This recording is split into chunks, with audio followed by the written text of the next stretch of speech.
Mesdames, Messieurs, bonjour. Ce sera toujours un grand plaisir de savoir que nous parlons ici et que vous nous recevez 5 sur 5 de l'autre côté. Vous êtes en direct sur Info TV dans le cadre de son programme Espace Miné, 10h, 11h52. Pendant presque 82 heures de temps, nous vous offrons une autre manière de faire la télévision. Ce matin, nos 3 arrêts majeurs n'ont pas du tout changé. Comme d'habitude, on accueillera la très époustouflante Claudia Ndia et qui nous amènera pour une visite en kiosque au Cameroun. Il s'agira de la quintessence de l'information parue de ce côté. Bernardo Basson répond encore présent ce matin pour ses éternelles dénonciations. Ce jour, nous avons décidé de marquer un arrêt important, un arrêt significatif sur cet acte important également que vient de prendre le ministre délégué à la présidence en charge de la défense au Cameroun, Joseph Beti Assomo. Ils sont environ 1300 jeunes Camerounais qui viennent d'être calés par rapport aux faux diplômes. 1300 faux diplômes tout simplement arrêtés au niveau de l'accès de nos forces de défense. Ce matin, nous nous poserons la question de savoir qu'est-ce qui peut expliquer ce phénomène lorsque nous savons que très exactement en 2022, toujours pour le même concours de l'armée camerounaise, ils étaient un peu plus de 800 faux diplômes qui avaient tout simplement été enregistrés et ces candidats avaient été mis de côté. Comment expliquer ce phénomène au niveau de l'entrée dans l'armée camerounaise? Et maintenant, ne devons-nous pas étendre la mesure à d'autres structures pour un peu plus de clarté? Ce matin au canal 317 sur Canal Plus International, vous êtes à pic sur Info TV, votre chaîne de télévision qui monte et qui monte encore. Renaud Eboto, bonjour. Bonjour, parfait. Je suis triste ce matin. Et pourquoi? Je voudrais appeler les Camerounais à beaucoup de retenue et surtout à beaucoup de tolérance. Parce que j'ai vu une vidéo ce matin d'un monsieur à une guitare et qui invectivait un consultant d'une chaîne de télévision que je ne voudrais pas. Renaud Eboto, vraiment, nous allons un peu passer à autre chose. Hein. Il faut laisser les gens des réseaux sociaux faire leur travail. Au niveau des chaînes de télévision, nous faisons le nôtre. Exact. Donc, pour l'instant, nous allons mieux mettre un accent sur les sujets à l'ordre du jour. Exact, mais vraiment, il faut dépassionner tout ça. C'est-à-dire que la loi camerounaise consacre la liberté d'expression et la liberté d'opinion. Donc, chaque individu est libre d'avoir une opinion contraire à celle de son vis-à-vis. Et nous qui venons sur les plateaux de télévision, après les émissions, généralement, que l'on soit du MRC, que l'on soit du PCRN, que l'on soit du RDPC et qu'en sais-je d'autres, du SDF, on va s'asseoir autour d'un petit verre ou d'un repas et que l'on partage fraternellement parce que ce ne sont pas les idées que nous avons qui doivent nous séparer, qui doivent entraîner des rixes. Et vous savez, nous, en tant que chercheurs en sciences sociales, il y a un sacro-saint principe du contradictoire. Vous savez, c'est le contradictoire qui fait la science.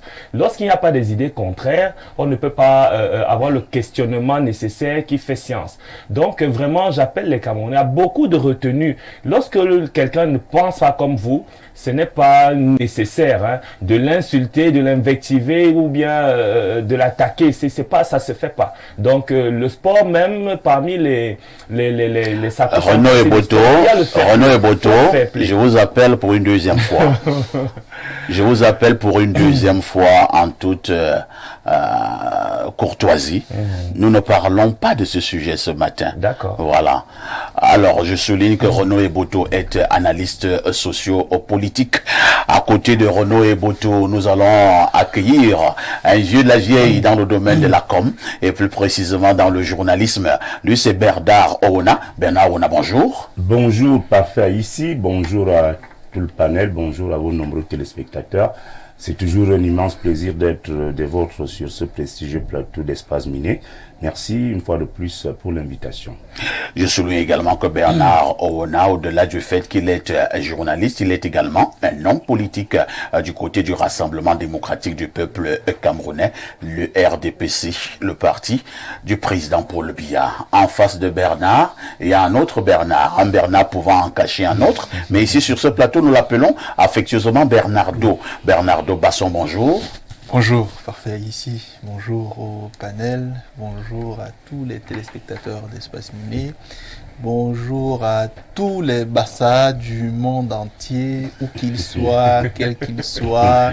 Dès qu'ils sont Bassa, je leur dis bonjour ce matin et Est-ce que les propos ne vont pas être taxés de tribalistes? Je leur dis comme souvent que nous sommes une seule chose, nous sommes une seule et même chose. Donc je suis très content d'être là ce matin. J'aime beaucoup votre cravate, vraiment parfait ici. Là où tu as dormi hier, là c'est bien. J'ai dormi, là j'ai l'habitude de dormir. Eboto et toi ce matin vous êtes particulièrement vêtu. Donc Eboto, là où tu as dormi hier là non, c'est bon. La tenue malienne elle est parfaite. Parfait ici, la cravate là elle est superbe. Là où tu as dormi hier là c'est bon. Je l'ai acheté à Shanghai. Voilà, vantardise de mes baconos. Non, je voulais vous donner un peu plus d'éléments de concentration sur cet habillement. Vous voyez même d'abord qu'ils ne sont pas nombreux qui ont cette couleur de costume. La couleur vraiment... Lorsqu'on a un sac de modérateur, il faut être un sac partout. Il faut préciser, le sac de cacao. Bon, le sac qui est souvent le plus grand là sur le marché. Lorsque le cacao a 6000 kg. Oui. Bernardo Basson est là justement ce matin. La sagesse, non pas la sagesse. Je voulais parler la journée internationale au mondial de quoi c'est jeudi. Elle me tient particulièrement à cœur.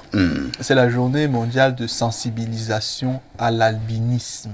Vous savez que dans nos sociétés, parfois les personnes albinos ne sont pas toujours bien traitées. Quelques-unes sont même marginalisées. Quelques autres font même plutôt peur aux tout petits qui ne comprennent pas pourquoi il y a une différence de couleur de peau et autres.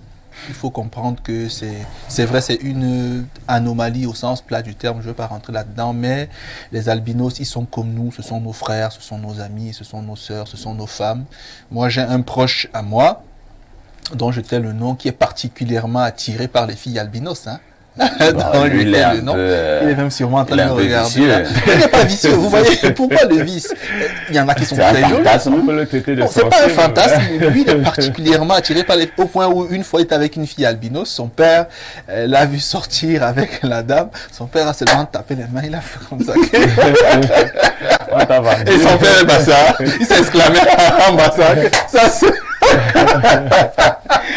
Ok, il faut dire que les albinos, comme vous l'avez dit, ils sont nos frères. Durant des années, ils avaient été extrêmement marginalisés. Tout à fait. Et ce qui créait des frustrations dans leur communauté. J'avoue que dans bon nombre de nos familles africaines, hein, lorsque vous mettiez au monde un enfant albinos, c'était une malédiction. On prenait ça comme une malédiction. Et dans bon nombre de cultures, même africaines, on tuait les enfants albinos. Si votre enfant était né albinos, on le tue. Il faut rapidement s'en débarrasser parce que c'est comme si c'est un mauvais sort, c'est une malédiction. Or, il n'en est rien.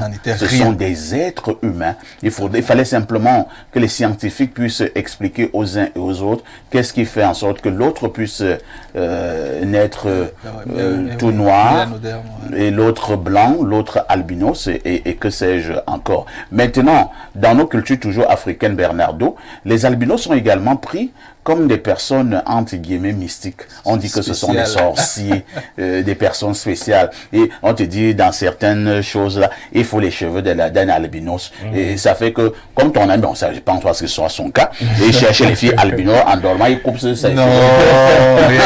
Non, lui, il est juste attiré, comme moi, je suis particulièrement attiré par les femmes de couleur noire. Ça, il faut le dire.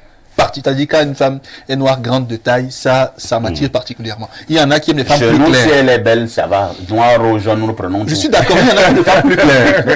Certains, et j'en connais, et Boto suit mon regard, aiment des femmes qui ont un postérieur très rebondi. Et en regard, j'en connais très bien. Ça doit être Bernardo. Moi, je crois pas. Et puis, Donc chacun a sa préférence. Du coup. Merci. Je pense que c'est plus une affaire d'allèle ou de gène. Alors, saluons donc quelques albinos que nous connaissons. Hein. Il y a l'ancien directeur général de l'RMP, Monsieur Ndundume. C'est net des albinos. D'ailleurs, je pense qu'il était ou bien il est le président même de leur association, l'Asmodiza. Voilà. Et il y a également un albinos là, il était à l'époque à la FM 94, il s'appelait Paulé. Ouais, il doit dire être celle comme dans une très grande structure au Cameroun. Il s'appelait Paulé. Bon, ils sont nombreux. Hein. Voilà, on a connu une autre albinos à la CRTV, à la télévision. Il y avait une émission à la télévision, on mettait en opposition les établissements scolaires. Madame Boum.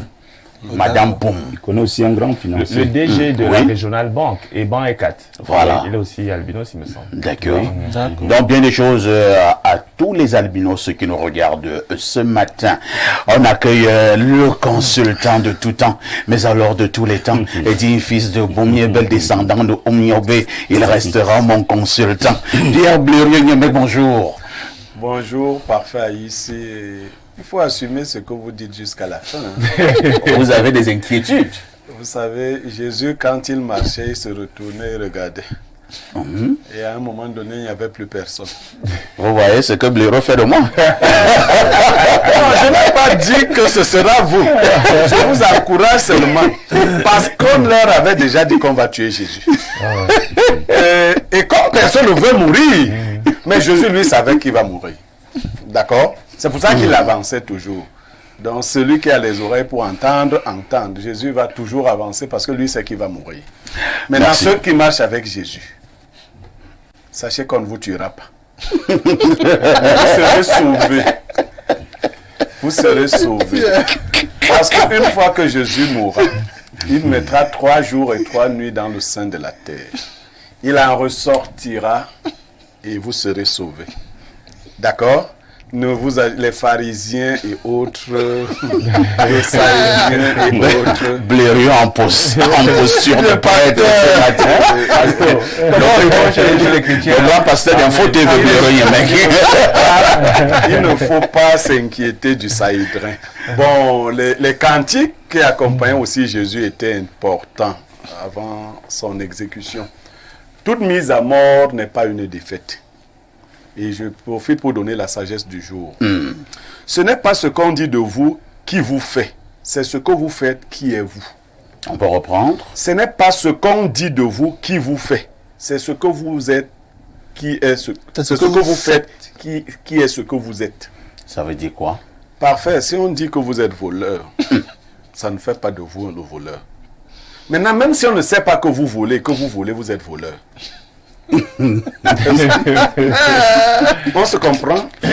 Si on dit que vous êtes voleur, ce n'est pas pour cela à cause de cela que vous êtes voleur. Non. Mais si vous êtes voleur, même si on ne sait pas et on ne dit pas que vous êtes voleur, vous êtes voleur. Très bien. On est d'accord? On est d'accord. Et parfait, je dis, vous avez très bien fait de dire aux jeunes frères Eboto de ne pas s'en faire. Moi, je veux simplement dire une toute petite chose. Pour ceux qui disent nous aimer, dites-vous que ce n'est que le début. Il y aura encore plus violent que ça, souvent tiré dans la gadoue et dans le mensonge. Et les gens viendront nous dire, non, ne me portez pas, on ne portera plainte à personne. Ok? Nous, on continue, nous sommes dans le Sahédrin. Jésus sera immolé le moment venu, mais nous serons sauvés. Chez nous, les bêtis, on dit biwok, biwok, bingom, bingom, bingom. Ça veut dire quoi en français? Non, il y a des choses qu'on n'explique pas. Ça, je comprends. Ce sont des tournures idiomatiques. Ça, je comprends. Je suis d'accord. D'ailleurs, simplement comprendre qui pourra. Voilà. Qui pourra, d'accord. Vous êtes toujours en direct sur Info TV. La grande messe de tous les matins a déjà débuté. À tout de suite pour la suite.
Ancha, bonjour. Bonjour, parfait ici. Bonjour aux millions de téléspectateurs qui regardent l'espace minier de par le monde entier. Bonjour à tes panélistes ce matin. Jolie tenue afritude, hein? Merci. C'est un tissu africain. Tout à un fait. bon pagne africain. Exactement. Ça me rappelle les pagnes du côté d'Abidjan, au marché d'Adjamé. C'est un marché qui m'a beaucoup marqué. Tu es déjà allé à Abidjan, Claudia? Non, pas du tout. J'aimerais m'y Il faut rendre. être gentil envers moi. Je verrai dans quelle mesure tu veux faire ce voyage. Et je t'amènerai au marché d'Adjamé pour acheter quelques pagnes. D'accord. Aujourd'hui, c'est jeudi des filles quand même. Normalement, je mérite des fleurs ou encore ce fameux voyage. Pourquoi ne pas? Il n'y a pas de problème, j'ai enregistré. Nous allons régler en off. D'accord, c'est super. Et en retour, qu'est-ce que tu me donnes? Bon, tu n'es pas obligé de répondre à l'antenne. Hein? Tout se passe en off. On va discuter en off aussi. La petite Claudia nous a retrouvés. C'est pour nous amener en kiosque. Claudia, que disent les journaux? Ce jeudi matin, la seconde partie de la revue de presse s'ouvre avec le Cri Hebdo, la météo, Meet Me de GCAM. Le professeur Fou Kaletu Jincri suggère une plateforme d'échange et de collaboration. C'est l'information qui bat la grande une du journal de Dieudonné Mveng ce matin. À la une du journal Info Matin ce jeudi, traitement des factures en ligne, Kribi, conteneur terminal, lance Ipaki, ex-terminal site. La nouvelle plateforme permet aux clients de consulter, éditer et générer leurs factures 24 heures sur 24, 7 jours sur 7. La page 2 et croix du journal nous renseigne davantage. Entre-temps, au bas de une, le quotidien s'intéresse au recrutement dans les forces de défense. 1312 faussaires écartés des listes, peut-on lire de la page 8 à 9. Le communiqué du MINDEF, Joseph Betty Assoma, est à la une du journal Le Jour. Plus de 1300 faux diplômes détectés dans le recrutement des forces de défense. Les jeunes gendarmes et les soldats concernés ont été rayés des listes, apprend-on en page 3. Le Messager ne manque pas également de relayer cette information au bas de une, parlant du recrutement dans l'armée. Le quotidien qualifie la situation de tir nourri de faux diplômes. En grand format, le quotidien s'intéresse à la 6e édition GTEC, enseignement supérieur, mode université, entreprise activée. C'est une réalité, le gouvernement s'engage à soutenir les incubateurs dans les universités d'État. Place donc à l'étudiant, entrepreneur, mutation nous plomb dans les activités du ministère de l'Enseignement supérieur. Au four et au moulin, le professeur Jacques Famundongo. Nous ne quittons pas le MINSUP car Réalité Plus nous met dans le bain des préparatifs de la 6e édition du génie et talent de l'étudiant camerounais. L'événement se tiendra le 18 juin prochain à Douala pour Ngouare Kindi est précis de la page 2 à 5. Pipeline, Cameroun, la Tchad, exemplaire. Le journal à capitaux publics s'intéresse à ce vaste projet. Lire le focus, Cameroun Tribune, de la page 4 à 5. Le billet de Le Point fait le point ce matin sur la folie financière au ministère de l'Agriculture et du Développement Rural, le MINADER. L'enquête sur l'achat des véhicules à découvrir en page 4. Affaire Glencore, la réaction musclée de Paul Biya, la nouvelle expression est au parfum de cette actualité en page 3. Parlons à présent des listes électorales. Camer Presse nous informe ce matin que les franquistes sont bloqués à l'Est alors que ces derniers voulaient se mobiliser pour aller s'inscrire. Conflit. Fekafout Minsep, le caporal info en kiosque ce matin s'interroge sur le silence de Maurice Kamto. Cacherait-il son soutien à la position gouvernementale? Un point d'interrogation qui trouve sa réponse en page 3. Nous faisons un tour dans la commune de Yokadouma avec le quotidien de Jules Brice Ngaba pour vivre en écriture et même en image la résurrection de l'éléphant. Le maire Ernest Timothée Abono est le magicien. Nous refermons la revue de presse avec l'économie quotidien. La prospérité économique est au cœur des débats de la 31e Assemblée d'Afrique Simbank. Thierry Ekouti décrypte l'information en page 3. Merci Claudia pour toutes ces informations bien fraîches parues en kiosque au Cameroun. Vous ne partez pas, vous nous donnez le fait saillant de l'actualité qui retiendra notre attention ce soir aux 19h et aux 20h. Alors, parfait, ici, la rédaction va revenir, n'est-ce pas, sur cette actualité concernant les faux diplômes au Cameroun. Apparemment, le phénomène, il a la peau dure. Et malgré les nombreuses campagnes de sensibilisation, on a comme l'impression que les citoyens camerounais, en ce qui concerne la falsification des documents, ils sont toujours présents. Rien ne va, rien ne s'arrange dans tous les cas. On en saura davantage aux 19h, aux 20h. On va interroger comme ça les citoyens, qu'est-ce qui coince, pourquoi on se retrouve en train de falsifier les documents. Ils nous diront, ils donneront leur point de vue aux 19h et 20h ce soir. Claudia, oui, parfait. Tout en te souhaitant une excellente journée, nous nous disons à demain 10h. À demain 10h, bonne suite d'émission. Merci beaucoup, à tout de suite pour la suite.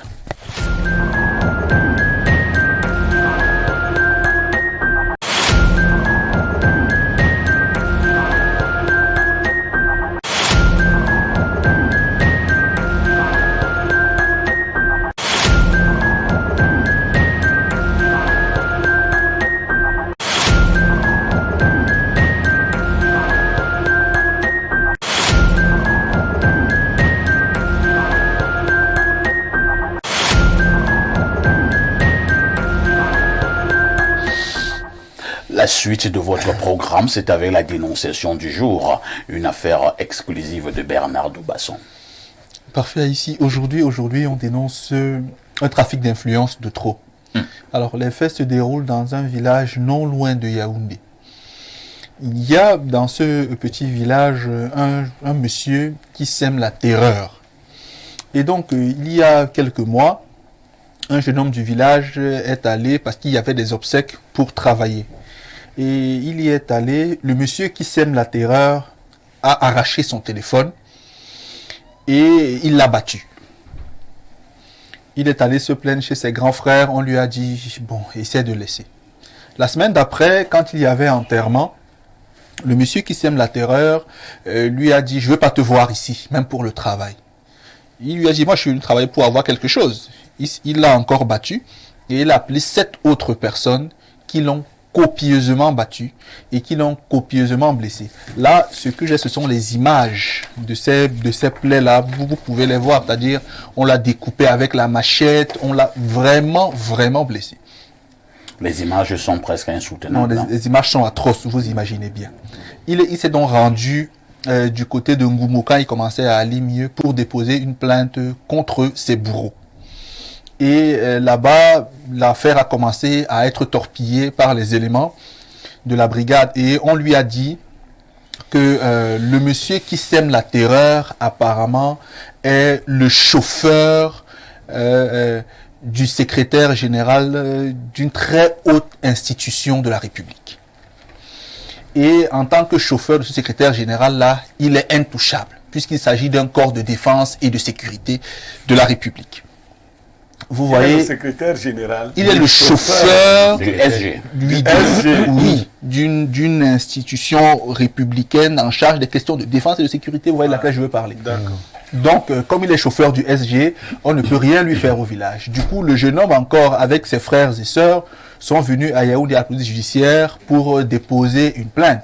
Et là-bas également, on lui a fait comprendre que bon, la personne que tu accuses ici, en fait, on comprend, mais c'est quelqu'un qui est le chauffeur de tel, donc c'est très compliqué. Du coup, il se demande si dans ce pays, on devrait vivre comme ça. Si les gens devraient l'arrêter, le bastonner à 6 ou à 7, sans qu'il n'ait même des moyens de saisir la police, éventuellement la justice, pour qu'on lui rende éventuellement justice. Donc, c'est un monsieur qui souffre atrocement dans sa chair, qui est blessé. Si vous le voyez, vraiment, il est complètement amoché. C'est particulièrement triste. J'ai voulu qu'on en parle ce matin, toujours pour interpeller ces autorités qui, parfois, ne savent même pas souvent que leurs ouailles et leurs sous-fifres se rendent coupables de comportements aussi désobligeants. Alors, je suis un peu gêné, hein. Vous savez que moi je suis un fils de la Mofouya Konan. Oui. Et donc quand vous parlez de Ngoumou, c'est notre chef-lieu de département. Tout à fait. Je salue d'ailleurs au passage Madame le Préfet, parce que je ne suis pas sûr qu'elle est au courant de cette affaire.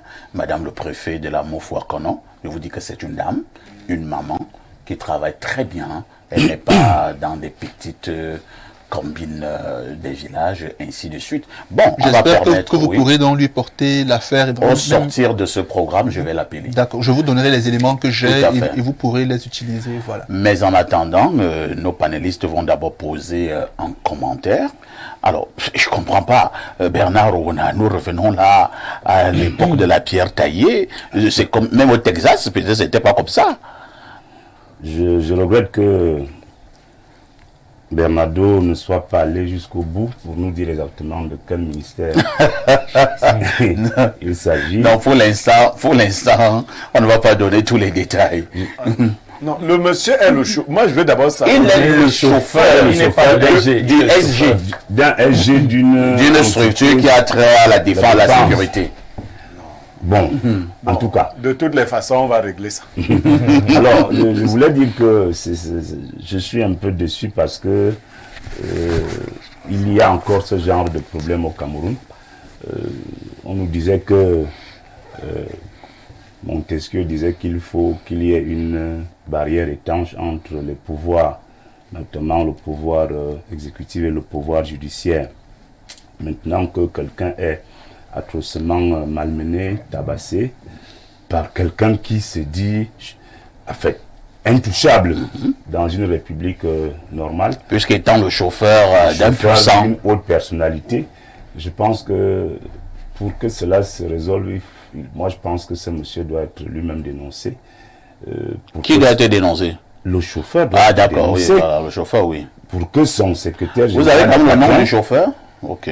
Pour que son patron de secrétaire général sache qu'il a affaire à quelqu'un de dangereux, parce que traumatiser un compatriote à plusieurs reprises, prendre même du renfort avec plusieurs personnes pour l'homme molesté, c'est pas bien, c'est pas humain. Moi je pense que il y a dans ce pays des gens qui se disent intouchables, qui se croient intouchables. Mais ce que la plupart de ces gens oublient, c'est que la roue tourne et qu'à un moment donné, ces gens parfois finissent toujours par être rattrapés par leurs exactions. Moi, je crois que en temps normal, ce monsieur doit prendre des dispositions d'ici la fin de l'émission à trouver une solution à l'amiable avec sa victime, parce qu'en réalité, il faut que le secrétaire général en question soit au courant, qu'on lui remette même ses photographies, pour qu'il comprenne qu'il a fait véritablement à un monstre, parce que, comme parfait vous le disiez là, le préfet de la Moufouakwana doit véritablement être saisi. Il faut qu'elle soit saisie, comme c'est une femme, qu'elle soit saisie et que elle prenne des dispositions pour faire interpeller ce chauffeur, parce qu'en réalité, l'État ne doit pas rester indifférent face à ce genre d'actions. Alors, Renaud et Boto, il y a un détail là qui est important, c'est apparemment même le nœud de cette dénonciation. Le monsieur se targue d'être le chauffeur d'une très haute personnalité de la République. Est-ce qu'à un moment donné, ceux qui travaillent auprès des hautes personnalités de la République n'en font pas un peu trop? Peut-être même ces hautes personnalités ne sont pas au courant des exactions que leurs employés commettent au quartier, dans les villages et un peu partout. Et c'est le nom de la haute personnalité qui est ainsi traîné dans la boue. Moi, c'est d'abord la question de Blériot Niemé qui m'interpelle. Il a demandé à des reprises, il s'agit du chauffeur, parce qu'on se serait attendu peut-être que ce soit le SG lui-même à ce genre de choses. Vous imaginez donc si ce chauffeur était SG? Non, il allait arracher tous les villages. Il allait tirer sur les gens. Vous croyez que Dieu est fou? Pourquoi Dieu a laissé qu'il soit chauffeur? Il n'est que chauffeur, regardez ce qu'il fait. Mais c'est incroyable, c'est-à-dire qu'il y a des gens, on se demande s'ils croient qu'on vient encore à l'aide de la pierre taillée. Moi, je suis dépassé. C'est-à-dire un chauffeur, parce qu'il est chauffeur d'une haute personnalité des services de défense, utilise donc sa position pour pouvoir martyriser la population. Et je voudrais saluer tous ces Camerounais, toutes ces populations camerounaises qui vivent dans des petites villes, les plus petites villes du Cameroun. Parce que dans les agglomérations, les grandes villes comme Douala, Yaoundé, bientôt Bafoussam, Garoua, ce n'est pas très évident que l'on ait ce genre de dérapage. Je prends par exemple le cas de la ville de Yaoundé. À Yaoundé, vous avez des sous-préfets, un préfet, un gouverneur, un président de la République dont tellement les pouvoirs sont concentrés ici qu'il est difficile que quelqu'un s'amuse à faire... Non, à Yaoundé, il y a les puissants partout. Voilà, donc... voilà. Même dans les bras. Donc il est difficile que quelqu'un fasse ça à Yaoundé et ça reste impuni de cette façon. Donc dans les petites villes, vous allez donc voir des individus pareils qui font la pluie, le beau temps, ils menacent les gens. Si vous avez le malheur d'avoir un problème avec une petite autorité dans une petite ville là, mais vous êtes fini. C'est-à-dire que vraiment il y a des populations qui vivent le martyre dans ces petites villes là. Donc je voudrais justement en appeler à l'État. L'État doit essayer de pouvoir régler les problèmes de justice sociale parce que il est inadmissible que dans un pays de droit, un grand pays comme le Cameroun, parce que le Cameroun est un grand pays, n'en déplaise à ce qui font du Cameroun bashing. Il est inadmissible que dans notre pays, on puisse avoir encore ce niveau d'impunité, c'est-à-dire des gens qui martyrisent la population juste parce qu'ils ont des petites connexions avec des autorités. C'est malheureux. Merci Renaud Eboto. Pierre Blériot Niemek, Eboto l'a dit, c'est vraiment malheureux. Mais je dois dire que nous parlons là d'un cas dans le département de la Mofouakono. Mais on en compte dans beaucoup de localités au Cameroun, hein, où des gens comme ça font la pluie et le beau temps. Quand celui-là arrive au village, il torture des gens à gauche et à droite et il dit qu'il est l'ami de tel, il est le fils de tel, il est le neveu de tel. On va à la gendarmerie, le commandant de brigade même a peur, ainsi de suite. Alors, c'est toujours ça la République? Bon, parfait. Ici, j'espère que le chauffeur suit l'émission. J'espère, Bernardo. J'espère que le chauffeur qui a... Lui n'est pas en collaboration avec le chauffeur. Bon, celui qui s'est plaint, j'espère qu'il suit l'émission. Il suit l'émission. Bon, qu'il se rapproche de moi. Et on va régler ce problème. Parce que je vais lui annoncer une mauvaise nouvelle. Moi, je suis pas de ceux qui se vantent d'être l'ami de tel ou de tel autre. Son SG de patron et moi, nous sommes très proches. Donc, c'est déjà une très bonne nouvelle. Son SG de patron et moi, nous sommes très proches. Donc, au sortir d'ici, je vais l'appeler pour lui dire que tonton, mais est-ce que tu es au courant que ton chauffeur bastonne les gens? C'est aussi simple que ça. Et il suit beaucoup Info TV. Moi, je vous informe donc. Et lors de notre dernière rencontre, il m'a dit que je crois que je ne suis pas encore ça à la Info TV. Dit à parfait que moi je suis encore propre. Donc l'occasion est donc arrivée. Pour le démontrer. Voilà. Donc c'est bien pour lui. On va. Si c'est le SG, si ce n'est pas... Parce que des fois vous donnez les titres.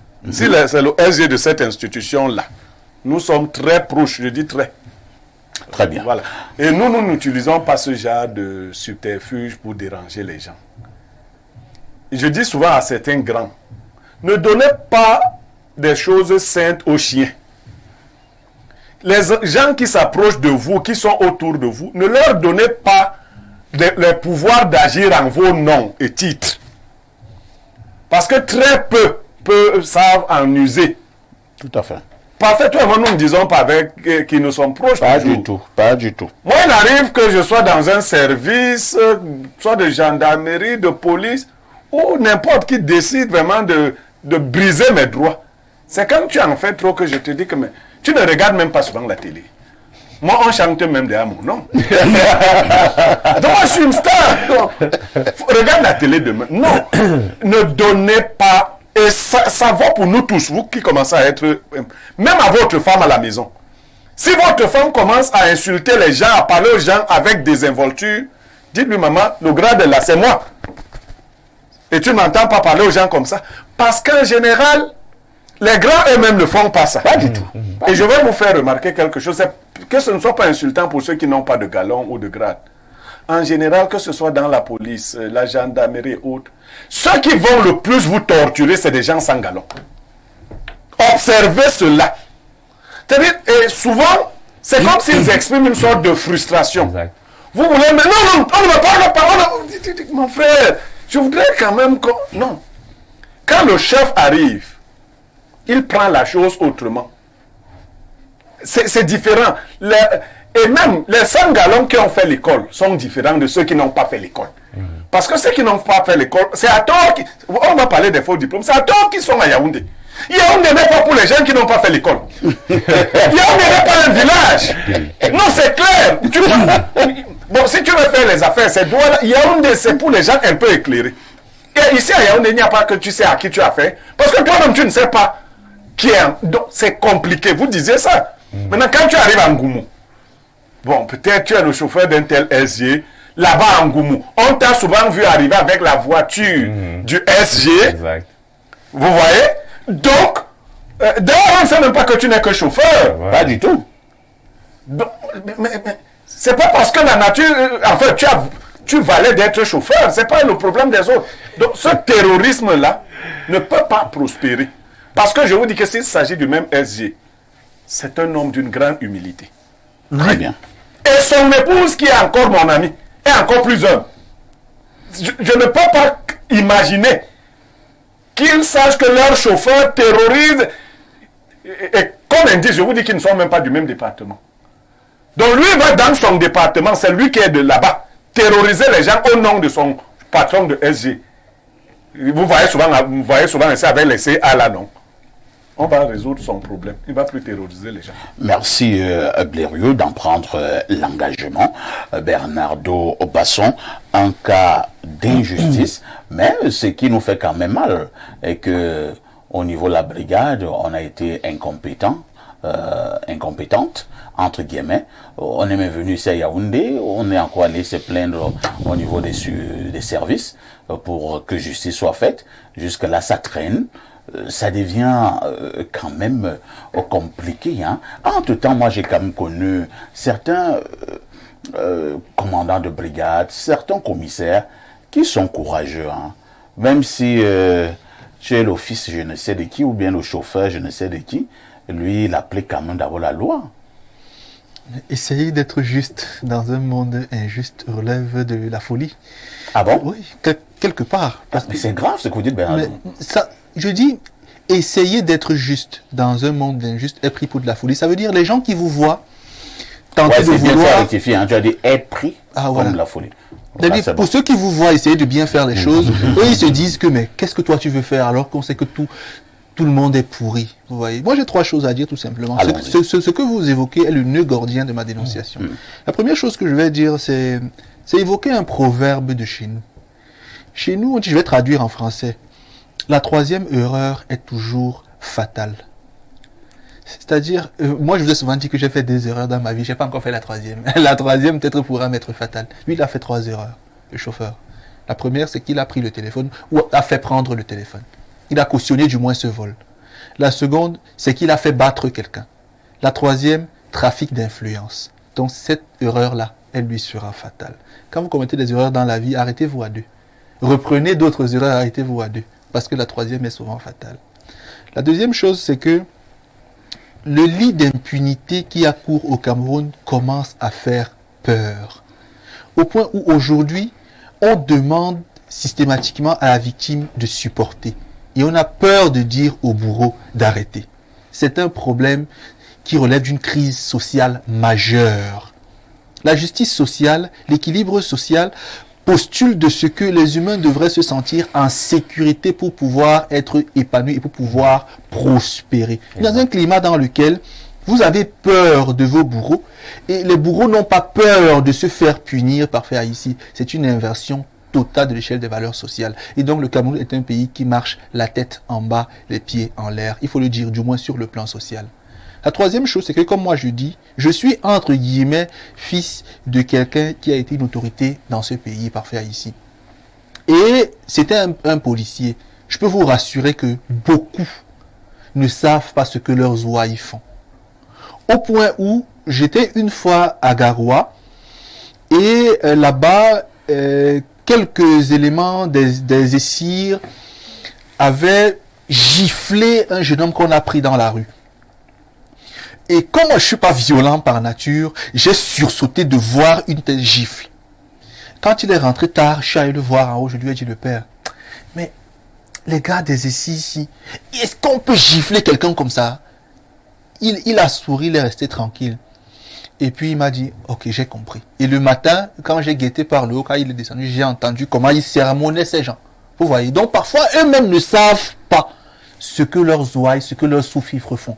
Et ces sous-fifres-là, parfois, avec le label de leur patron, se rendent coupables de comportements disgracieux et désobligeants. Donc ce monsieur, et je peux vous faire une autre confidence parfaite ici, c'est que la sœur de cette victime, qui est venue me voir aussi, vous la connaissez très bien. Ah bon? Oui. C'est-à-dire, elle me parlait les larmes dans les yeux. Oh là là. Que regarde ce qu'on fait à mon frère.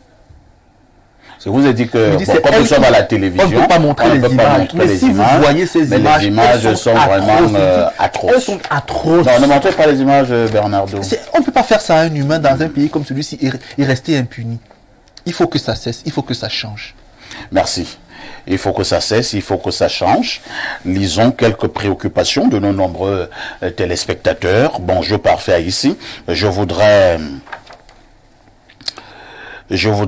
saluer particulièrement Blériot Niemek et qu'il sache qu'il est... non, vraiment.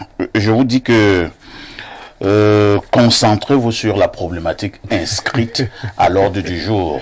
Nous avons une dénonciation qui a été donnée, un cas d'injustice au Cameroun. Tout à l'heure, nous allons parler également des faux diplômes qui ont été stoppés au recrutement de l'armée au Cameroun. Faites un effort de parler de ces sujets-là. Donc, on prend cet autre message. Bonjour parfait. Nous, Ibou FC. Non, vous voyez. Si on continue comme ça, il ne veut pas lire un message. Hein. Parce que dès qu'on recommence avec Ibou FC, et Glision aussi va sortir, ainsi de suite. Alors, soyons de plus en plus concentrés. Bonjour parfait, bonjour à ton panel. C'est malheureusement une triste réalité de notre temps. Un individu qui n'était rien à la base et un bon matin, sa vie a changé. Il est devenu un simple ami ou employé de tel et utilise son statut pour faire du n'importe quoi. Ces personnes doivent être châtiées parce que ça, c'est plus qu'un abus perfecto. Peut-être même le SG en question, c'est un monsieur simple. Ils sont nombreux dehors, ils sont très frustrés et la société doit les éradiquer. Blériot, tu as le feu vert. Frédéric depuis Ngoussou. Autre message ce jour. Bonjour maestro, bonjour au panel. Cette dénonciation se vit partout dans ce pays. Dans ma localité à Massok, le chauffeur d'un conseiller technique à la présidence connu a giflé un commandant de brigade. Oh là là. Wonderful. Mais les chauffeurs sont dans Le sous-préfet et le préfet ont esquivé le dossier. Le chauffeur d'un ancien MINDEF frappait les caméramens de la chaîne que vous connaissez en plein direct. Nous connaissons la suite. Ce chauffeur est un chef au MINDEF actuellement. C'est la réalité du Cameroun qui ne veut pas voir ses enfants grandir. Bonne émission. C'est Jean de Damas qui envoie le message. Bonjour parfait, bonjour à ici et toi d'Albert Parfait et à tout ton panel. Concernant la dénonciation, je sens que si ce monsieur qui se fait appeler chauffeur alors qu'il est en réalité chauffard était le SG, il allait arracher les biens et les femmes des gens. Mais qu'il sache qu'il est mal tombé. Mon frère, si on te dénonce déjà à Info TV, tu es mort. Pire si tu n'as pas raison. Mon frère qui s'est plaint là, dès que la loi punit ce chauffard, ne le laisse pas, amène-le dans une forêt, soit à l'est, soit en Gambais, chez Ezaboto du plateau, c'est-à-dire Bernardo, et il saura que la terre est sale depuis longtemps. Non, c'est Bernardo, Ezaboto du plateau. En passant, Blériot, monsieur Otto m'a fait comprendre que tu es un petit frère à lui. Un bonjour à lui et à son épouse. C'est Pancras de Kider. Pourquoi Pancras ne me respecte pas? Non, mais Pancras vient de dire que M. Otto lui a dit que c'était un petit frère. Otto Denis, maître Denis, le seul huissier de justice de la ville de Guidère. Autre message. Faut me respecter. Bonjour parfait, bonjour Blériot. Ce chauffeur-là est un danger pour le SG lui-même. Je rappelle à l'endroit de nos nombreux téléspectateurs à travers le monde que l'on n'appelle pas dans ce programme. Vous envoyez simplement des messages par WhatsApp ou par simple messagerie. Bonjour à vous. Très belle émission, dénonciation très commune. Un chauffeur m'a pris 400 000 francs pour investir dans une histoire qui rapporte au gros. Et puis, il a fui. Le monsieur en question est sur... Incroyable. Appelez-moi après l'émission, hein. On essaiera. Espace Miné me montrera un jour autre chose. Alors, autre message ce jour. Bonjour Perfecto. Je suis Jean-Hervé Oyono depuis Akak et Satolo au Paris. Bon alors, hein, très honnêtement, l'extrémisme, quoi? Et je saute. Autre message ce jour. Bonjour à toi Perfecto et à tout ton panel. Je suis un super fan de votre émission. Donc quand je rate une de vos émissions, je deviens malade. Mais depuis quelque temps déjà, et je saute. Je ne fais que vous dire que dans le cadre de cette émission, vous interviendrez simplement pour des sujets inscrits à l'ordre du jour. Ce matin, vous avez la dénonciation, un cas d'injustice, et vous avez également le sujet inscrit à l'ordre du jour, c'est-à-dire les faux diplômes qui ont été stoppés au recrutement militaire et à la gendarmerie au Cameroun. Voilà les deux sujets. Vous sortez de ce canevas, votre message ne sera pas lu. C'est terminé. Alors, autre message aujourd'hui, nous prenons le message de Blondel qui nous envoie le message des États-Unis. Bonjour parfait, ici bonjour aux panélistes. Concernant la dénonciation, la responsabilité tombe sur les forces de sécurité, tant que les forces de l'ordre et de sécurité, qui sont d'ailleurs en charge de protéger les citoyens, continuent à vous traiter comme des moutons et ces sociopathes comme des demi-dieux intouchables. Le Cameroun continuera à montrer comme un pays dort la loi. C'est Blondel de Boston qui envoie le message. Non, oui, Bernard. Le vent, cela. Vous voyez, là, on est dans un cas d'agression éventuellement. Puisque ça peut être vol, braquage en main armée, tout ça. Et la responsabilité pénale est individuelle, elle n'est pas collective. Bonjour Perfecto. Par rapport à la dénonciation, ce sont des cas récurrents. Ici à Douala, le chauffeur d'un commandant gifle tout le monde dans un quartier et met en cellule qui il veut. Nous sommes de tout cœur avec personne. Je ne donne pas le nom de la personne avec qui vous êtes de tout cœur. Et je saute.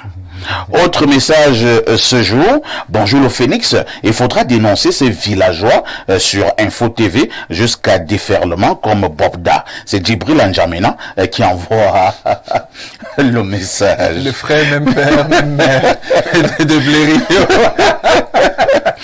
Autre message ce jour. Bonjour parfait et à tout ton panel. Le trafic d'influence sévit au bas comme sévit au bas qu'au-dessus de l'échelle.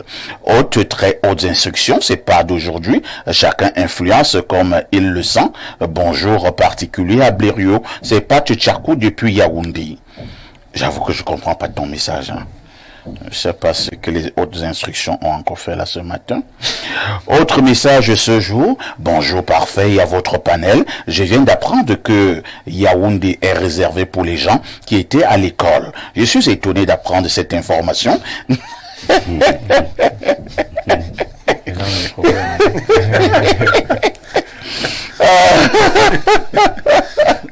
Oh là là, et la suite des messages c'était que des insultes. Hein. Alors prenons cet autre message. Bonjour Perfecto, comment faire pour rencontrer Bernardo? Nous sommes situés à la descente Foulaine à côté de la gendarmerie à Yaoundé. Autre message, qu'est-ce qu'on nous dit là? Il faut préciser que si c'est une fille, elle peut venir, mais si c'est un garçon qui m'écrive sur Twitter, il vient me voir pour... C'est qu'on dit très grave à l'antenne, Bernard. La discrimination, j'assume. Non, on n'assume pas des choses comme ça à l'antenne.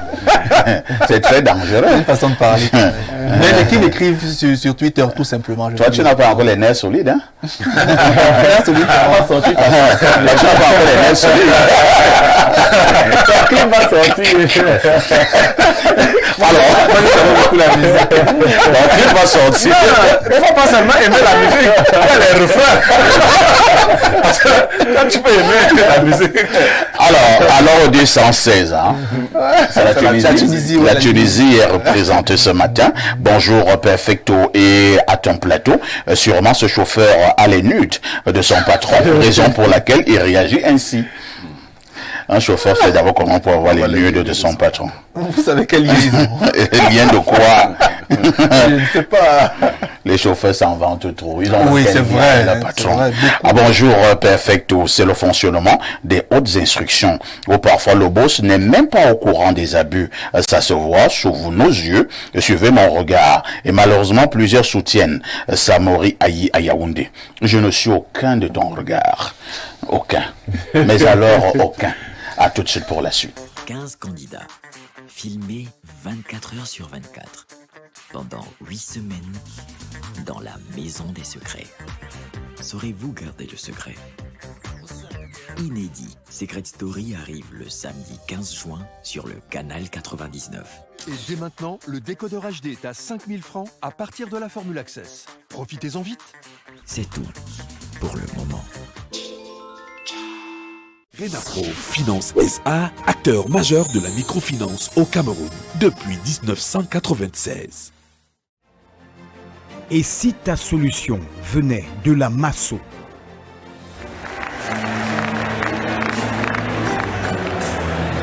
Je m'appelle Mancho Loveline, épouse Numbisi. J'ai gagné le village. Je ne m'attendais pas, puisqu'il y a des milliers de personnes qui avaient des milliers de noms dans le box là. Deviens propriétaire d'une villa à partir de 100 francs CFA. Renapro Finance SA, acteur majeur de la microfinance au Cameroun depuis 1996. La longévité. En juin,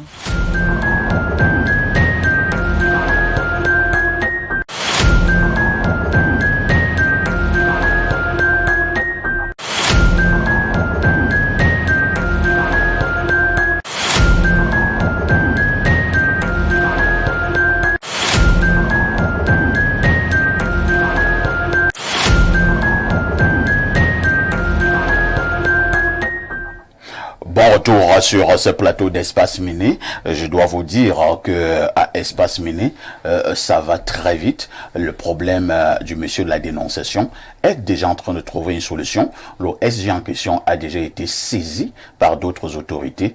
Et je pense que d'ici midi, ce sera réglé. Ce sera réglé. Ce monsieur va passer certainement de très mauvais moments. Il va regretter, hein. Pourquoi on a apporté ces dénonciations sur Info TV? Vraiment. Ton affaire d'Info TVC. Ton affaire d'Info TVC qui ne fait que monter. Tu as dit que ça monte. Ça ne veut plus s'arrêter, ça ne fait que monter. Le SG a déjà été saisi. Il tombe des nues, hein? Il ne comprend rien. Accueillons un frère et un ami qui nous a retrouvés sur ce plateau. Paul Stéphane Menunga, bonjour. Bonjour, parfait ici. Bonjour à vos panélistes. Bonjour aux étudiants de l'Institut universitaire Bissai. Bonjour à tous les Camerounais qui nous écoutent en ce moment. Je dois justement dire que vous intervenez ce matin en votre qualité de responsable des affaires académiques de l'Institut universitaire Bissai, de la grande famille Renaprov Finance. C'est exact. Effectivement, j'interviens ici ce matin en qualité de responsable des affaires académiques de l'Institut universitaire Bissai. Je viens justement vous parler de cet institut. Parlez-nous justement de cet institut. Je vais simplement résumer en disant que l'Institut universitaire Bissai en réalité est un institut universitaire qui a pour vision d'outiller les jeunes Camerounais afin qu'ils soient utiles à la nation. C'est pour ça que dans cette perspective, nous avons mis un cadre agréable, nous avons recruté des enseignants de qualité, nous avons mis un ensemble de procédés et même de procédures qui permettent que, à la fin de votre formation, vous n'êtes pas seulement formé, vous êtes aussi éduqué. Parce que l'éducation va au-delà de la formation. Parce qu'à l'Institut universitaire Bissai, nous façonnons l'homme dans sa totalité et sa globalité. Vous savez, on a l'habitude de dire que les ressources humaines sont les ressources les plus importantes d'une entreprise. Tout à fait. Mais moi, je dis qu'elles sont une entreprise. Ça veut dire que pour qu'une nation soit émergente, il faudrait qu'elle ait une ressource humaine de qualité. C'est donc dans cette perspective que l'Institut universitaire Bissaya a vu le jour. Alors, lorsque vous nous dites ce que vous êtes en train de faire savoir là, du côté de l'Institut universitaire Bissaya, une autre préoccupation nous anime. Hein. Quelles sont vos différentes offres de formation? Déjà, il faut savoir que l'Institut universitaire Bissaya est constitué d'un institut universitaire et d'un centre de formation professionnelle. Donc nous avons deux types de formations au sein de l'Institut universitaire Bissaya. D'une part, nous avons les formations professionnelles et ces formations professionnelles sont généralement sanctionnées soit par un diplôme de qualification professionnelle ou un certificat de qualification professionnelle délivré par l'État du Cameroun, notamment le ministre de l'Emploi et de la formation professionnelle. Et d'un autre côté, nous avons les formations universitaires, là-bas, BTS, licence, master. Et aussi là-bas, nous avons l'autorisation du ministère de l'Enseignement supérieur et notre tutelle académique, c'est l'université de Douala. Et toujours en ce qui concerne nos formations, parce que le promoteur de cet institut universitaire est un entrepreneur social. Et vous savez que dans le groupe Renaprove Finance SA, on a l'habitude de communiquer en ce qui concerne la MASO.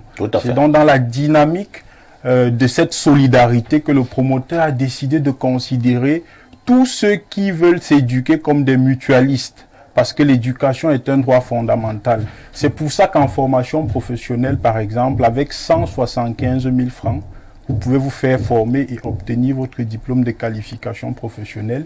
Et pour le cycle BTS, par exemple, hormis les filières de médecine, avec 290 000 francs, vous payez votre pension académique et vous vous inscrivez à 40 000 francs. 290 000 francs. Et j'ai envie de vous rappeler que... Une formation de qualité. De qualité. Et il ne faudrait pas que les prix trompent les gens. Oui. Parce qu'en termes de cadre, le cadre, il est vraiment... Je ne sais même pas comment commenter le cadre. Les enseignants ne sont pas recrutés. En fait, les enseignants, il y a une méthode de recrutement qui fait que on ne recrute pas n'importe quel enseignant. Donc, que les prix ne trompent pas ceux qui sont en train de nous écouter. J'ai simplement envie de leur dire de venir visiter, mais j'ai envie de dire, avec 290 000 francs, vous payez votre pension académique et vous vous inscrivez à 40 000 francs. Et en ce qui concerne les filières de santé, avec 400 000 francs, vous avez payé votre pension académique et vous vous inscrivez à 40 000 francs. Paul Stéphane, avant que vous ne partiez, je m'en voudrais si je ne vous posais pas une autre préoccupation. Parlez-nous du produit Aura Academy. Justement, le produit Aura académique s'inscrit dans la même dynamique. Vous savez que la conjoncture ne permet pas toujours aux parents d'envoyer les enfants faire des études de qualité. Et tenant compte de cette conjoncture, le promoteur a mis sur pied un produit qui permet aux parents de pouvoir payer la pension de façon journalière. Le produit Aura académique vous permet simplement de payer 1 000 francs par jour. Ça veut dire que vous payez la pension de votre enfant sans stress. Vous continuez à rationner à la maison. Vous continuez à payer la lumière, vous continuez à payer la maison. Ça veut dire aujourd'hui que la Baye Amselam qui se retrouve au Fundi, elle peut aller vendre le matin, faire son bénéfice de 3 000 et le soir déposer 1 000 francs dans son compte Aura académique parce qu'il est parfois difficile pour les parents de pouvoir mobiliser par exemple 90 000 ou 100 000 francs justement pour une tranche. Et généralement quand vous avez 4 à 5 enfants, les tranches coïncident généralement pendant les mêmes périodes. Imaginez-vous que vous avez 3 enfants à l'université où il faut payer 3 premières tranches de 100 000 francs. Il faut mobiliser 300 000. Or, avec Aura académique, vous pouvez commencer à payer maintenant parce qu'il y a des parents qui ont même déjà commencé à souscrire et vous allez vous rendre compte qu'en septembre, ils auront terminé de payer l'inscription en payant 1 000 francs chaque jour ou 6 000 francs par semaine. Paul Stéphane Monunga, lorsque les téléspectateurs ont suivi toutes ces bonnes informations, il reste simplement à donner le contact. Oui, je dirais simplement que pour nous contacter, vous pouvez appeler ou écrire un message au 690 20 37 08. On peut reprendre le 690 20 37 08. Si vous voulez donc avoir de plus amples informations, il faut simplement donc appeler au 690 20 37 08. Paul Stéphane Monunga, Espace Mini vous dit merci. Moi aussi je remercie Espace Mini. À tout de suite pour la suite.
10h, 11h52, vous êtes en direct sur Info TV. À partir de Yaoundé, nous émettons. La dernière partie de ce programme est consacrée à l'instant de l'analyse.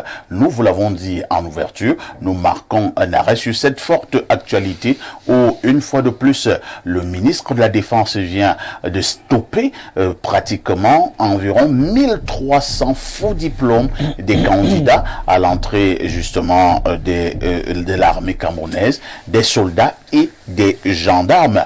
Ils ont été mis de côté. Je rappelle qu'en 2022, toujours pour des mêmes raisons, ils étaient un peu plus de 800, il y avait un peu plus de 800 diplômes, une fois de plus, qui avaient été stoppés du côté du ministère de la Défense, toujours pour des candidats qui voulaient faire carrière au sein de l'armée camerounaise. Ça devient donc finalement un phénomène. Nous posons donc le problème sur cette table avec nos invités pour essayer d'analyser, de comprendre ce qui finalement se passe dans nos recrutements. Je commence par Renaud Eboto.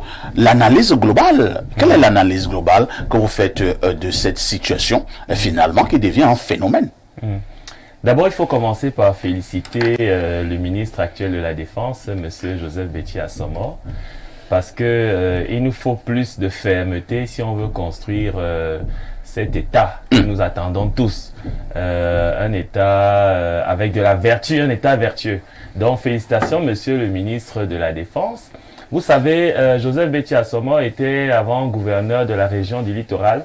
J'ai eu de manière indirecte à le côtoyer pendant cette période-là parce que je travaillais à l'époque à Douala et c'était vraiment un monsieur qui avait de la rectitude et puis même des collègues qui ont été à l'époque où il était préfet du Ndjai-Lobon nous disent que c'est vraiment quelqu'un d'assez droit. Donc félicitations Monsieur le ministre.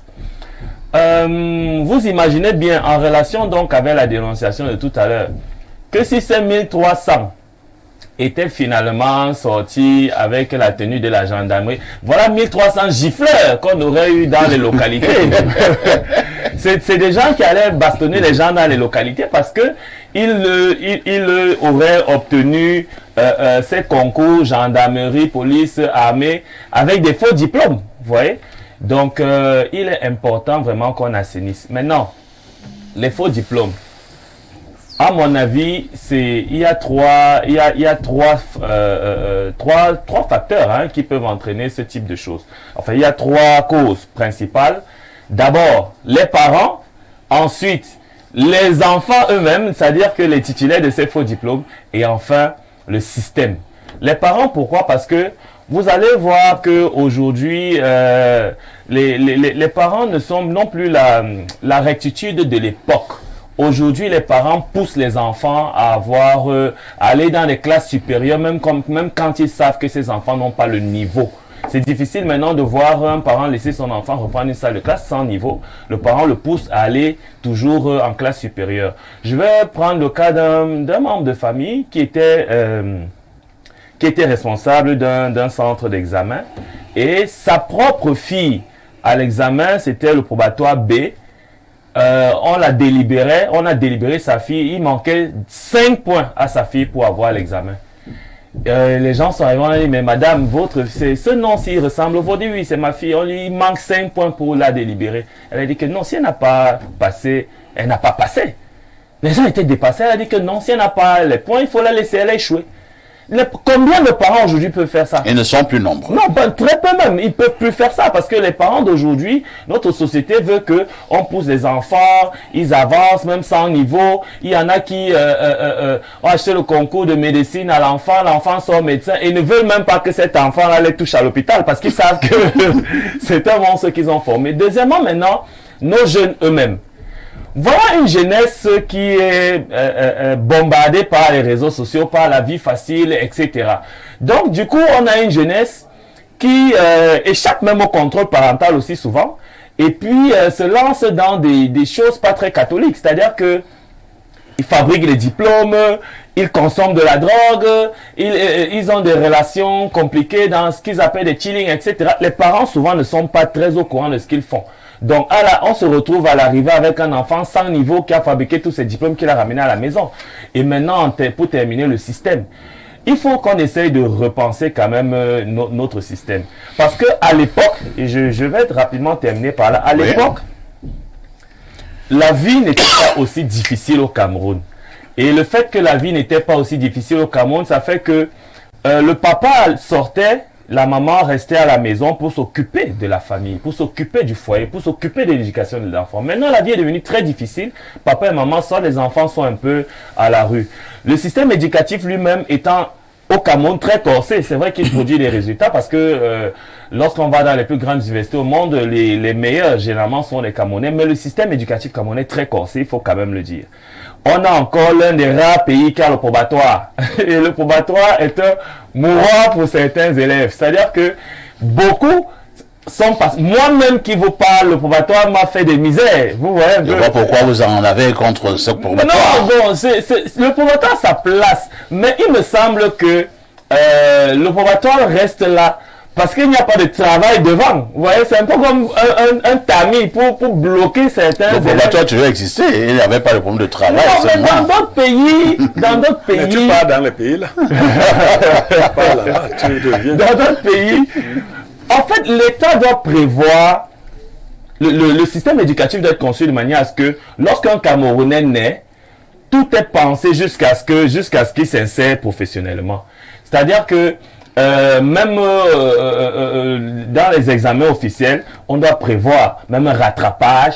Les cours doivent être aménagés de manière à ce que, parce que le diplôme sanctionne des connaissances. Donc on doit prévoir un système éducatif qui fait en sorte que l'enfant apprenne et donc à l'examen va se restituer ce qu'il a appris. L'examen n'est pas une colle où on a un tamis, où on vient dire que bon, le taux de réussite cette année ne doit pas dépasser les... Vous voyez, heureusement même que ceux d'aujourd'hui, ils ont mis des taux de réussite de 65%. Nous, on avait des taux de réussite de 11-12%. C'était très grave. Nous, on n'avait même pas les taux de réussite. On disait qui a réussi. C'est Néant qui réussit. Voilà, on disait qui a réussi, on dit Néant. Mais non, mais maintenant, c'est même mieux. Les enfants ont des taux de réussite de 60-65% au baccalauréat, ce qui est très surprenant. Est-ce que c'est parce que le niveau des enfants a augmenté? Est-ce que c'est parce qu'on essaie de faire des concessions pour que les enfants puissent progresser? Voilà, il y a autant de questions à se poser, mais je dois dire que il faut quand même 1300 faux diplômes au concours de la gendarmerie. Ça appelle quand même à réflexion. Il faut penser à refonder le système éducatif. Il faut penser à refonder même le système global qui dirige notre État, pour concevoir un système un peu meilleur qui permettra à ce qu'on puisse avoir des Camerounais un peu plus consciencieux, un peu plus avec de la rigueur et de la moralité qui arrivent à ce type de niveau. Alors, pour être au même niveau d'information, nous allons donc lire ce communiqué du ministre de la Défense, ce communiqué de presse. Le ministre délégué à la présidence chargé de la Défense communique dans le cadre du processus de recrutement de jeunes gendarmes et soldats en cours dans les forces de défense camerounaises pour le compte de l'exercice budgétaire 2024, les contrôles appropriés d'authentification des diplômes des candidats retenus pour la visite médicale approfondie, préalable substantiel à la publication des résultats finaux d'admission ont permis de détecter de nombreux faux titres ainsi répertoriés. 1.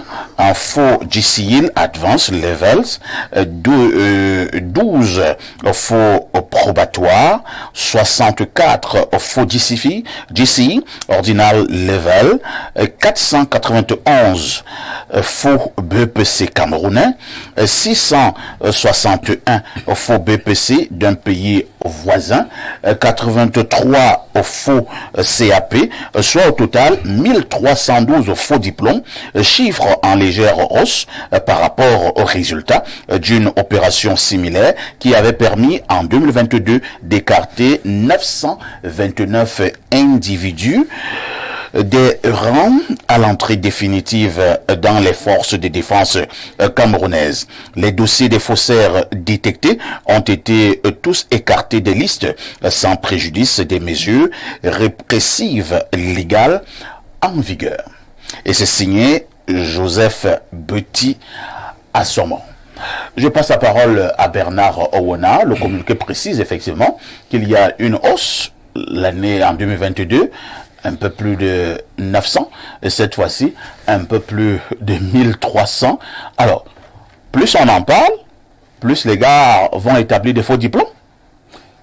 Ça pose un sérieux problème. Bon, ce que je voudrais dire par rapport à cette thématique, d'abord il faut dire bravo ministre de la Défense. Comme M. Boutou l'a dit tout à l'heure, moi j'ai également eu le privilège de côtoyer M. Joseph Betty Assoma lorsqu'il était sous-préfet à Yaoundé 3e. Puis après Yaoundé 3e, il est devenu préfet dans l'Umfundi. Donc j'ai vu quelques... Ah, donc il a été préfet dans l'Umfundi. À Yaoundé 3e, sous-préfet d'abord. À Yaoundé 3e. C'est-à-dire à Ifoulen. À Ifoulen. Ah. Il a été sous-préfet très jeune là-bas. Donc, à l'époque, nous, on avait certaines fonctions politiques au sein du RDPC. Donc, vous avez beaucoup travaillé. On a travaillé ensemble.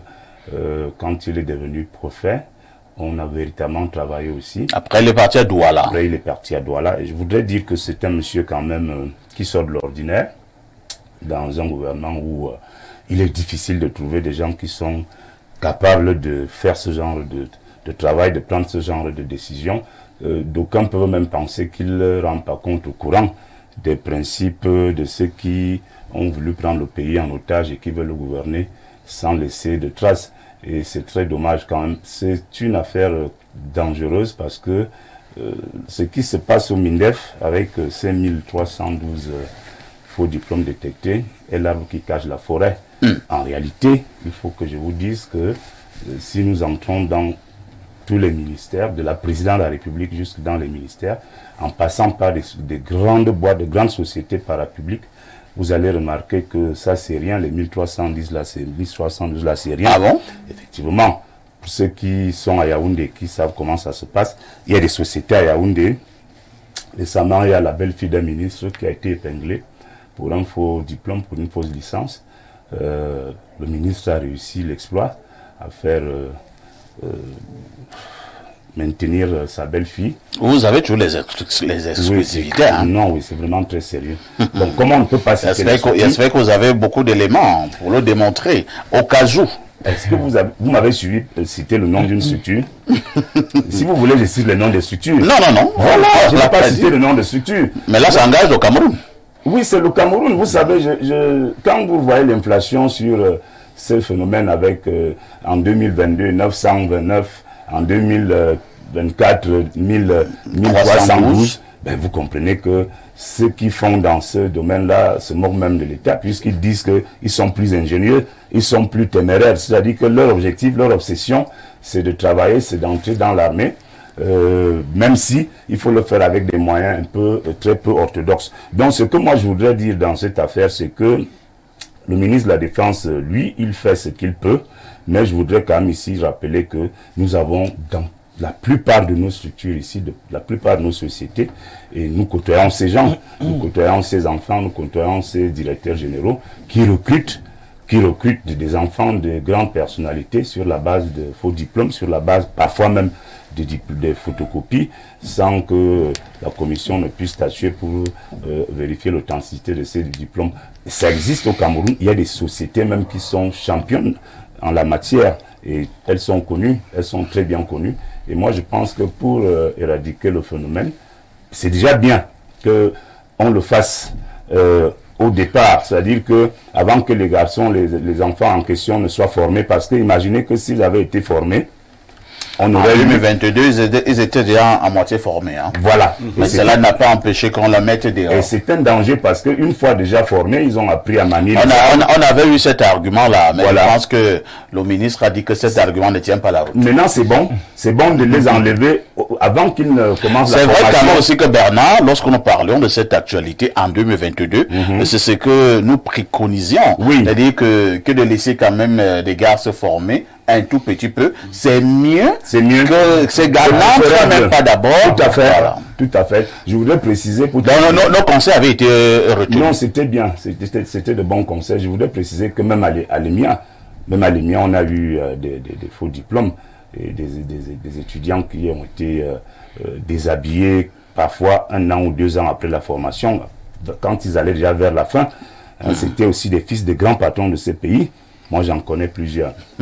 Donc, il faut moi, je pense que le ministre de la Défense est en train de faire quelque chose qui est bien. Très bien. Mais est-ce que les autres peuvent le suivre? J'en doute fort parce que le mal est profond. Je vous dis que même à la présidence, il y a eu un recrutement une année. Le nombre de faux diplômes était très très préoccupant au point où on a été obligé de jongler avec ceux qui n'avaient pas de bons diplômes, de voir comment on pouvait les introduire ailleurs plutôt qu'à la présidence. Incroyable. C'est incroyable ça. On va passer la parole à Pierre Blériot-Niémec. Pierre Blériot, c'est vrai que les uns et les autres félicitent le ministre délégué à la présidence en charge de la défense, Joseph Betty-Assoma. En 2022, avait déjà lancé cet exercice, l'exercice qui consiste à authentifier les documents, notamment donc les diplômes. On a recalé un peu plus de 900. Cette fois-ci, il a remis cela. Ils sont 1312 faux diplômes qui ont également été interceptés. Pourquoi on ne peut pas élargir une telle nouvelle? Est-ce qu'on ne peut pas copier le bon exemple qui vient du ministre de la Défense, Joseph Betty-Assoma? Parfois, ici, nous avons coutume de peindre en noir tout ou la plupart des membres du gouvernement. Mais quand vous suivez le parcours individuel de certains d'entre eux, il y a quelqu'un comme le ministre Betty-Assoma dont le parcours est appréciable. On vous dira partout où il est passé, il a essayé autant qu'il pouvait.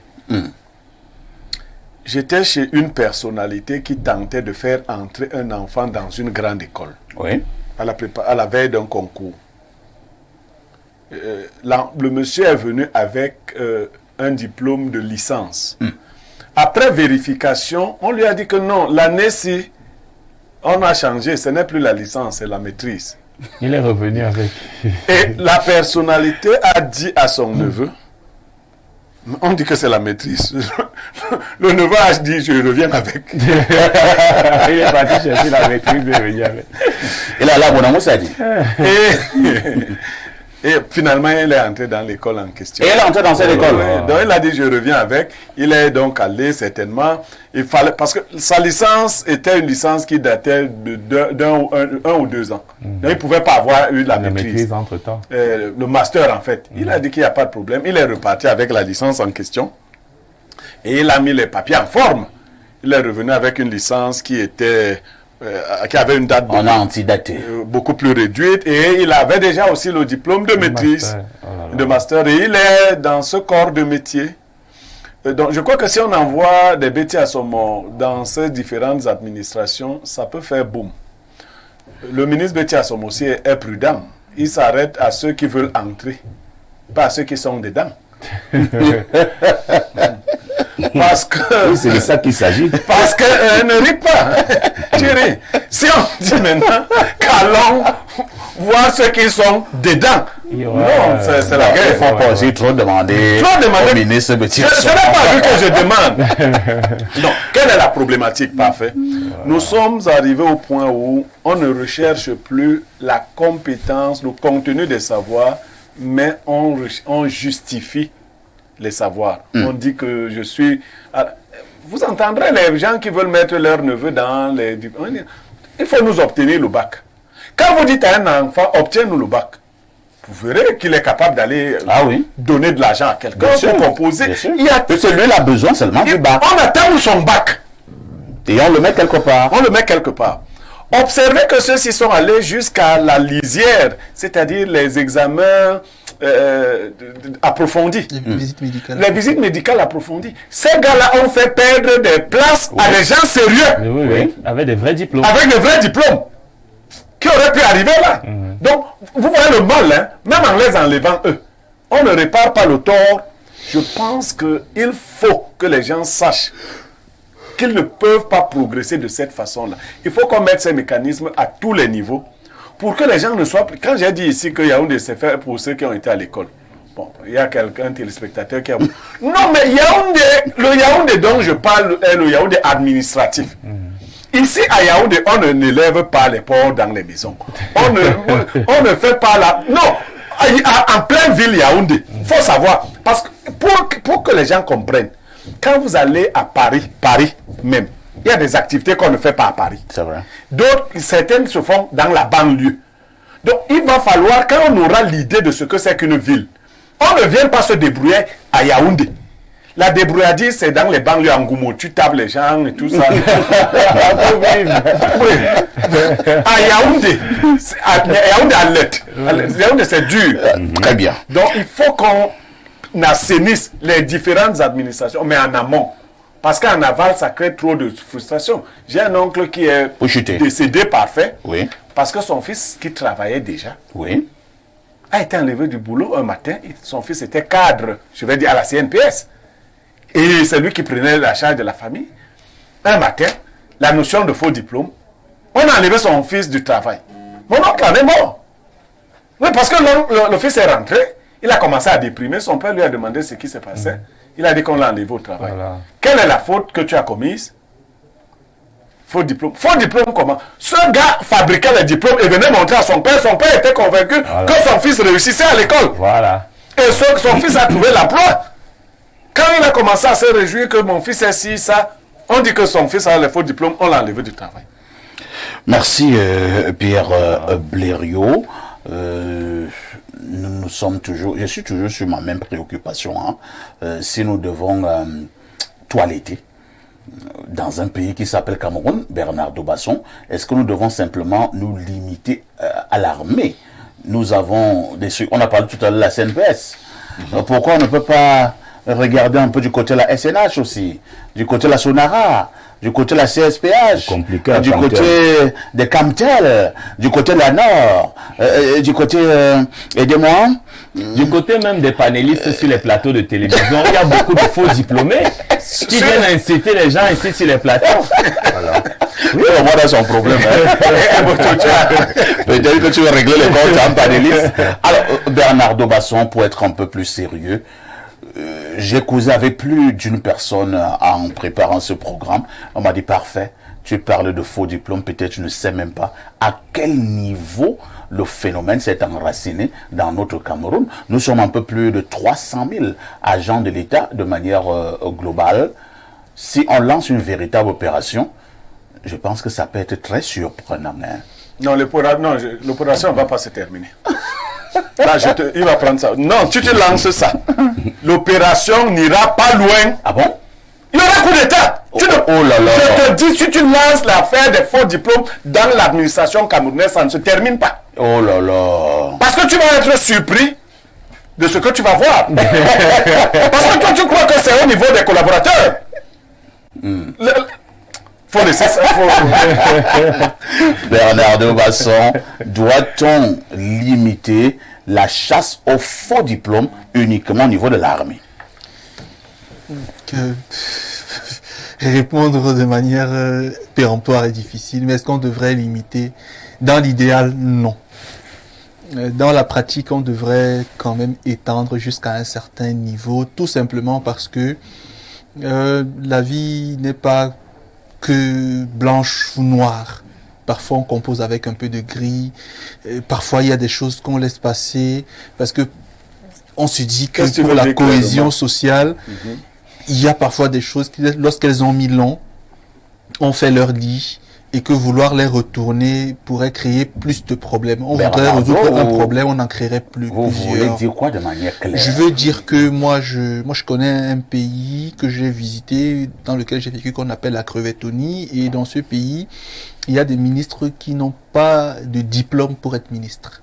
Est-ce qu'il y a un diplôme pour être ministre? Une façon de dire, les diplômes administratifs qu'il fallait avoir pour gravir les fonctions dans l'administration et arriver à la fonction du ministre n'étaient pas là. Non, il faut d'abord que nous entendions pour le poste de ministre. Non, le ministre est une nomination politique. Voilà. C'est le chef de l'État qui discrétionnaire. Ça n'a rien à voir avec le diplôme. Oui, bien sûr. Dis qu'il y a des ministres dont le CV est faux. Voilà, par exemple. Tu te compliques la vie. C'est-à-dire le parcours de l'autorité qui a accédé à la fonction du ministre est un parcours complètement erroné. Un parcours faussement présenté. Mais cela part d'un problème mineur et réel. C'est ce qu'on appelle la culture sociale. Dans la culture sociale, il y a des éléments protubérants que l'administration essaie d'implémenter. Et parmi ces éléments, il y a peut-être la diplomation, la certification ou la qualification. Au Cameroun, notre culture sociale est celle de la diplomation, de la diplomite. Ça veut dire le plus important, c'est le diplôme. Tandis qu'ailleurs, on vous parlera peut-être du know-how chez les Anglais. On parle de la qualification ou de l'aptitude réelle à avoir une compétence pratique. Qu'elle soit sanctionnée par un diplôme ou pas, cette aptitude est factuelle, elle est réelle, elle est observable, elle est marquée et donc elle est capitalisable. Sauf qu'au Cameroun, on a un système hérité d'une vision coloniale dans laquelle le plus important c'est le bureau, c'est la veste et tout. Et donc, parce qu'on ne veut pas entreprendre pour beaucoup, on veut tous se renflouer dans les bureaux, se compiler dans les bureaux et donc on est obligé de faire du faux. Autre chose, c'est que dans un climat dans lequel vous n'avez pas vraiment d'emploi, vous laissez les jeunes développer leur génie pour construire des éléments de survie. Parce qu'il faut noter que ces jeunes qui font les faux diplômes ou ceux qui obtiennent les faux diplômes sont dans un système de survie parfait ici. Il y a des oncles au village qui vous disent « Je ne peux pas te confier mon champ, je ne peux te mettre qu'à l'école normale. Je ne peux te mettre que dans la police, inspecteur de police. » Vous voyez, c'est ce qu'ils vous promettent. Et là, parce qu'il faut survivre, le génie se développe pour créer toute autre chose parce qu'on est dans la culture, dans le culte du diplôme. Si c'était la qualification, on aurait dit, écoute mon fils, qu'est-ce que tu peux faire? Et parce que tu peux bricoler, je t'aurais dit quelque part où tu peux bricoler. Donc vraiment parfait. C'est une culture sociale développée au Cameroun. C'est un sédiment politico-administratif qui a cours au Cameroun, où même un enseignant sur le plateau, lorsqu'il est à court d'arguments, vous dira « je suis enseignant ». Moi, j'ai fait... Je dis pas je suis enseignant, je suis docteur. Voilà, je suis docteur ou je suis professeur. Mais ceux qui le disent, c'est par manque d'arguments. J'ai eu des fois à débattre sur des plateaux avec des personnes qui avaient des diplômes. Moi, j'ai fait droit du sport à l'école. Moi, j'ai fait ça à l'IRIC, le droit du sport. Donc, s'il faut en débattre, moi, j'en débattrai avec les éléments que j'ai appris à l'école et que j'ai vu sur le terrain. Mais un agrégé vous dira, je suis agrégé, tu ne peux rien dire. Pourtant, dans les faits, il n'a rien à dire. Vous voyez. Donc, au Cameroun, c'est toute une culture comme ça qu'il faut démystifier progressivement pour espérer construire une société à terme. Mais tel que c'est parti, moi je ne suggère pas pour l'instant qu'on ouvre ce cercueil-là parce que je pense qu'en voulant résoudre un problème, on en créera 1 million. Bonjour, Parfait. Et là, nous sommes au 243, c'est le Congo.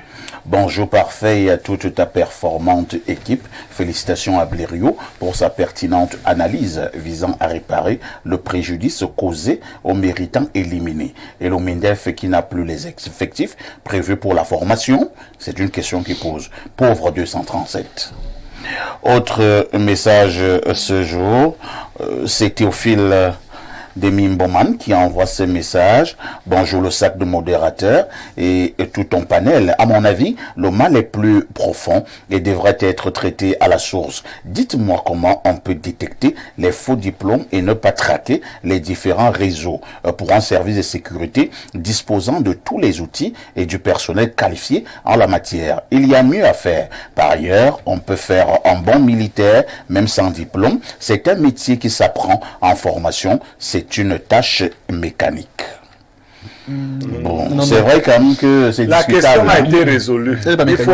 C'est pour cela que quand on a des gens mécaniques, ils tapent sur les autres. Voilà. C'est vrai, c'est pas mécanique. C'est pas mécanique. Autre message, et là nous partons au plus 33, c'est la France. Bonjour Perfecto et à ton panel. Il faut dire à nos enfants que le probatoire a sa place dans le système camerounais. Pour les faux diplômes, bravo à l'aîné ministre Betty Assommo. Les faux diplômes sont légion au Cameroun dans les structures comme... Bon, il a cité des structures, hein. Moi je ne vais pas citer ces structures. Et il dit, et j'en passe. Ce sont des sociétés dans lesquelles les processus de recrutement sont opaques. Et je connais des gens qui ont des masters de bonus et qui sont actuellement en service dans les sociétés citées. Il donne encore le nom d'une grande société camerounaise. Et je saute encore. Là, les sociétés citées, la dernière opération lancée par l'État remonte à 2014 et nous attendons la prochaine mise à jour. Pour info, les agents de la CONAC ont organisé une battue contre un proviseur d'un lycée situé après le village d'un grand ministre d'État dans l'Anvila. Ces derniers demandaient de l'argent aux parents d'élèves pour, disait-il, favoriser la réussite des enfants et des personnes voulant présenter des concours. C'est Fabio Tama qui envoie le message. Autre message ce jour, nous prenons celui-ci. Bonjour à vous sur le plateau. Concernant la dénonciation, mon frère parfait, ce genre d'histoire est légion dans notre pays. Aucun Camerounais de l'arrière et l'avant-pays n'a le courage de porter plainte dans ses commissariats et gendarmeries lorsqu'il n'a personne placé quelque part ou lorsqu'il est inapte financièrement. Autre message ce jour.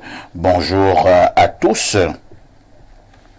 Et particulièrement à vous qui êtes sur le plateau. Je suis Francky Bertrand Omba depuis Ezezan, Mendoum, non loin de Yaoundé. Je tire un grand coup de chapeau à monsieur le ministre délégué à la présidence chargée de la défense qui n'a jusqu'ici jamais cessé de faire monter d'abnégation au travail et de l'amour du travail bien fait. Mon souhait serait que la chasse au faux diplôme prenne son envol avant même les premières phases de l'examen. Cela hésiterait que certains méritants, comme nos enfants, soient délaissés, éliminés, alors que des imposteurs non méritants passent.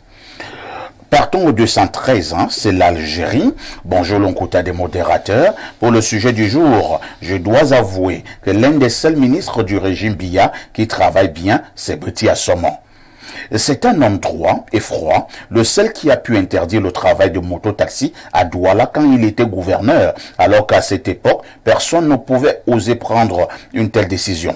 Franchement, c'est un homme tempéré et silencieux comme une cape, mais très droit. En passant, je voulais dire à Blériot que lui, alors là je saute.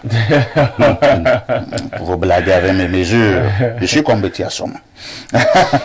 Alors, nous partons au 241 et c'est le Gabon. Bonjour, parfait. Le Cameroun devrait autre chose. Qu'est-ce qu'il veut dire? Vendez le pays, vous envoyez ma part d'argent, car trop c'est trop. C'est Mike depuis Libreville. Autre message ce matin. Bonjour Perfecto et à tout ton panel, surtout à Niemek. Je pense que c'est le phénomène d'âge qui fait aussi problème et beaucoup dorment sur les bancs et quand ils se réveillent, l'âge est dépassé. Bonne journée, Michel Doudja, au lieu dit Auberge Bleue. Oui, René Boto, Michel pose quand même un problème, un problème sérieux. Il y en a, d'abord qui ont présenté ces concours ou ces recrutements à plusieurs reprises. Moi j'ai eu un oncle qui avait fait presque tous les concours du Cameroun. Il avait un niveau licence. Il a même fait les concours niveau CP. Il échoue avec brio. Il a fait ses concours pendant une quinzaine d'années. Il n'a rien eu. C'était au village. En fait... Attends, j'ai pas fini. Oh, d'accord. Et l'âge ne faisait que passer. L'âge ne faisait... Il avait commencé à présenter concours avec 23 ans. Il est arrivé à la quarantaine, il n'avait encore rien eu. Bon, je ne vais pas vous dire ce qu'il a eu par la suite et comment il a eu, ce n'est pas important. Maintenant, l'âge est donc déjà passé. Et au niveau de ces concours, on voudrait qu'ils soient de plus en plus jeunes. On te dit entre 18 et 22 ans. Est-ce qu'à un moment donné également, les gars ne sont pas obligés de chercher des voies bizarres pour pouvoir faire acte de candidature? C'est possible, mais le problème est plus profond. Là, maintenant, on va essayer d'analyser. En fait, qu'est-ce qui se passe? C'est que l'école au Cameroun est l'un des seuls moyens de réussite sociale. Ça veut dire que pour pouvoir réussir au Cameroun, il faut passer par l'école, avoir des diplômes. Enfin, c'est le principe. C'est la base. Or, tout le monde n'est pas doué à l'école. C'est clair. Le système camerounais aurait dû développer des activités parallèles qui permettent qu'un jeune puisse réussir sa vie sans forcément passer par l'école. Par exemple, le sport. Vous voyez, je vais vous prendre un exemple. Moi, en terminale, j'étais le plus rapide de mon collège au 100 mètres. Je sais quand même que vous savez que le champion du monde de 100 mètres actuel est un Camerounais, il s'appelle Emmanuel Essemé. Il a gagné 2 fois déjà la Golden League. Ça, les gens ne le savent pas. 10 secondes 12 récemment. Il n'est pas champion du monde.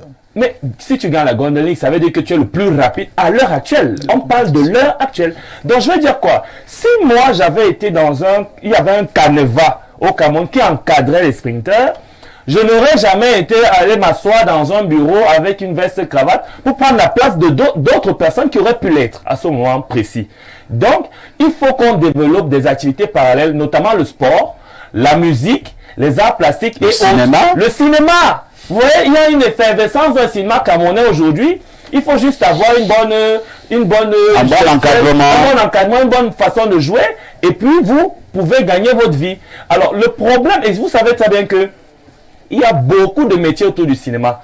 Donc maintenant, depuis un certain temps au Cameroun, on parle beaucoup d'entrepreneuriat. Vous voyez, si on injecte de l'argent dans le tissu productif local, les jeunes n'iront plus forcément vers le travail salarié, mais plutôt vers le secteur productif pour devenir entrepreneur. On n'a plus beaucoup de temps, vous allez chuter. Ça fait donc que, et je chute par là, ça fait donc que on aura donc moins de faux diplômés et de personnes qui se ruent vers des faux diplômes parce qu'il y aura un système parallèle qui permettrait à ces jeunes-là de réussir leur vie sans forcément passer par l'école.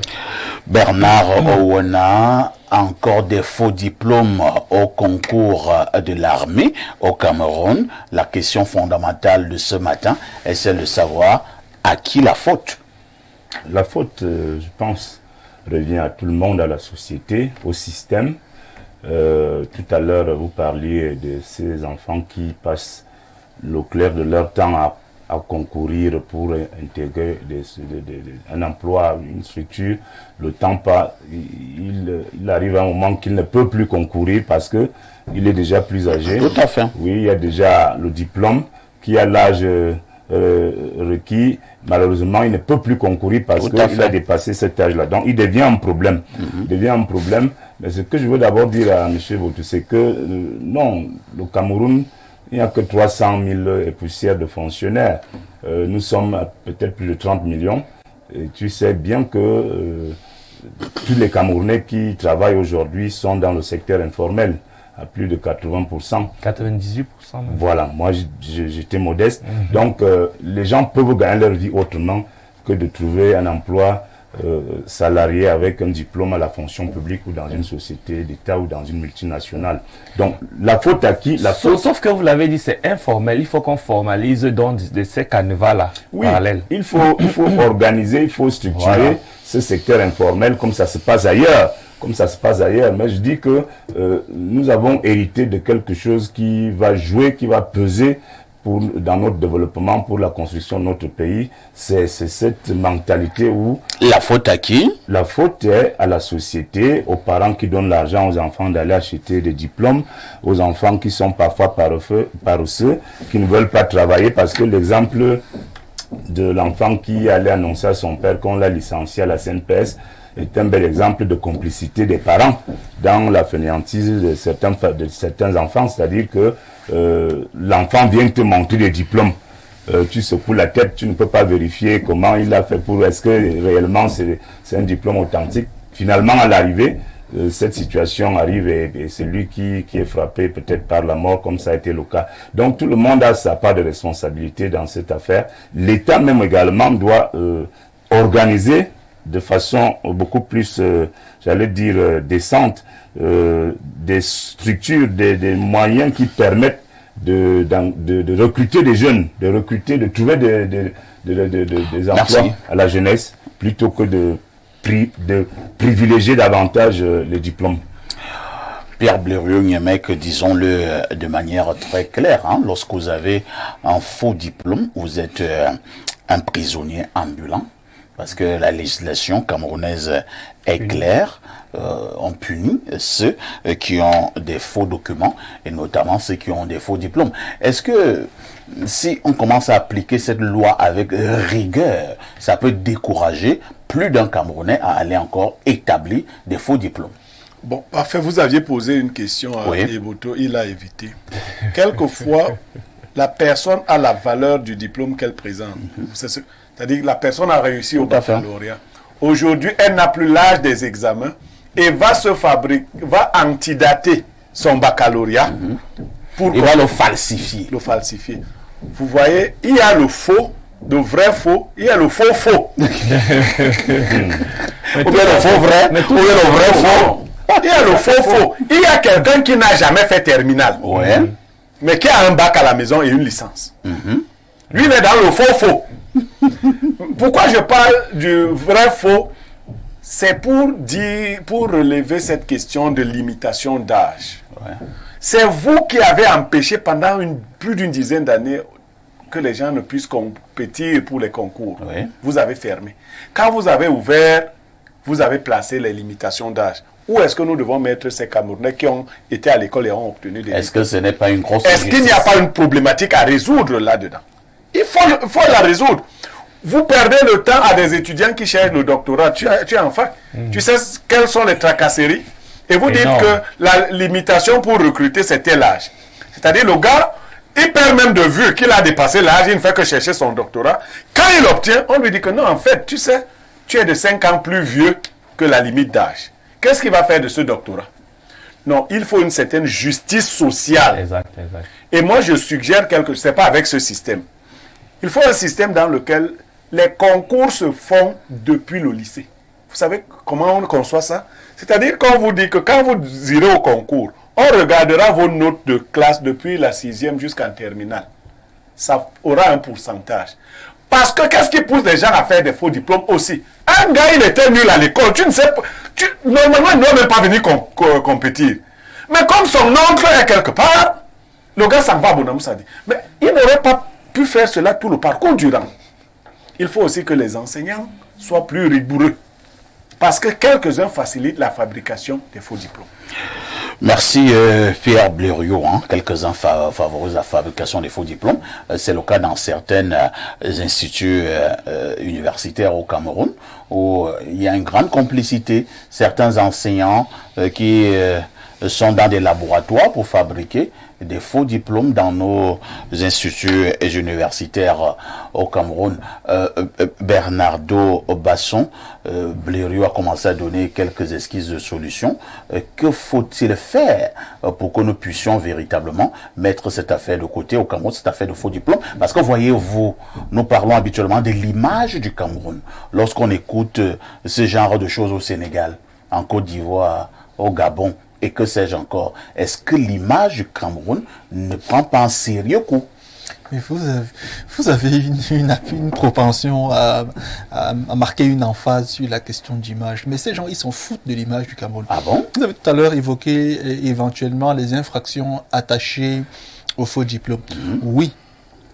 Parce que il y a en matière pénale, je pense que c'est 146 du code pénal, l'infraction de faux en écriture publique et authentique. Parce qu'il y a faux usage de faux, c'est une chose, mais il y a faux en écriture publique et authentique. Clairement, lorsqu'un diplôme est falsifié, l'infraction pénale éventuellement peut être consommée, peut être constituée. Vous pouvez répondre devant la justice pénale, tout cela, éventuellement finir en prison ou payer les amendes selon ce que le juge aura décidé. Donc clairement, c'est les scénarios comme ceux-là qui sont envisageables. Mais dans la pratique, ce qu'il faut faire n'est pas compliqué. Et M. Yemek l'ont brièvement relevé. C'est que nos gouvernants sont si méchants que l'objectif... Peut-être pas tous, hein. Bon, pour beaucoup. L'objectif d'enrégimentation est si poussé que pour eux, imaginer que des jeunes pourraient se débrouiller leur fait mal. Donc, il faut toujours rester à la limite de ce que non, tu vas être fonctionnaire pour avoir 140 000, venir souvent chez moi cirer mes chaussures pour que je te donne un marché et puis entretenir la corruption, c'est très compliqué à faire ici. Au Cameroun, il y a environ 40 000 licenciés dans le football. Si vous en faites à terme, c'est-à-dire vous faites du football, une poche de résorption du chômage, une poche d'emploi, vous avez 40 000 personnes qui vont éventuellement travailler. Ouais. Dans d'autres pays du monde, vous voyez des licenciés semi-pro et professionnels dans divers sports sont des employés. Ils ont un contrat de travail, ils sont rémunérés et ça libère la fonction publique. Le fonctionnariat n'a qu'une dimension de prestige et d'élégance. À la vérité, ce sont des activités privées qui doivent porter le pays. Mais aujourd'hui, tout le monde va vers le public parce que le privé, il est fermé par faire ici. Très bien. Donc, ce sont des poches qu'on n'ouvre pas. Merci. Il faut les ouvrir. C'est ça la solution. Lisons encore quelques préoccupations de nombreux téléspectateurs. Bonjour les meilleurs du micro. Que l'armée révise, je ne sais pas ce que veut dire, révise de recruter jusqu'à 28 ans, CEP, BEPC et probatoire et jusqu'à 32 ans, bac et licence. Mais 32 ans dans l'armée, c'est déjà vieux. Hein? Autre message ce jour, un message qui nous vient de la France. Bonjour à tous les panélistes. Dans un pays où tout le monde réussit désormais les examens, comment les gens s'arrangent à ne pas en avoir? À notre époque, dans un célèbre collège situé en Volier, en février, on savait déjà qui allait réussir ou pas l'examen à la fin de l'année. Tous les corps sont touchés par les faux diplômes, même si le chef lui-même sait au fond de lui qu'il a un faux diplôme. Comment pourra-t-il combattre ce phénomène dans son administration? Il faut numériser les diplômes pour mettre fin à ce phénomène. Bonjour au Dieu camerounais de la modération et à ton riche panel. Merci pour la bonne humeur que vous nous donnez chaque jour. Et concernant la thématique de ce matin, parfait ici, la gangrène de la corruption qui est mise... on sait pas, la société est à l'origine de toutes ces déviances. Ce phénomène est récurrent dans tous les secteurs et domaines dans notre pays. Et le plus regrettable est qu'ils ont perdu la place à ceux qui ont